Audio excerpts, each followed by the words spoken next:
Assalamualaikum geng, hari yang keempat. Alhamdulillah.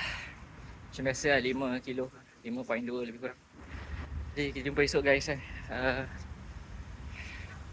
hari yang ke-5. So hari ni hari yang ke-4. Lalu sini. Jadi kita pergi rasa rumah. Sarapan aiskrim lah. Oh tu dia. Kaya lah kedai ni. Hari-hari dia je. Wah tengok geng, sarapan pagi aiskrim. Ambil. Cepat uncle belanja. Cepat. Cepat lah. Cepat. Alright. So jumpa esok. So budak-budak dapat aiskrim. Alright geng, so sempat kita belanja budak-budak ni makan aiskrim. 4 pagi buta nak makan aiskrim. Apalah. Okay geng, jumpa esok hari yang ke-5. Assalamualaikum.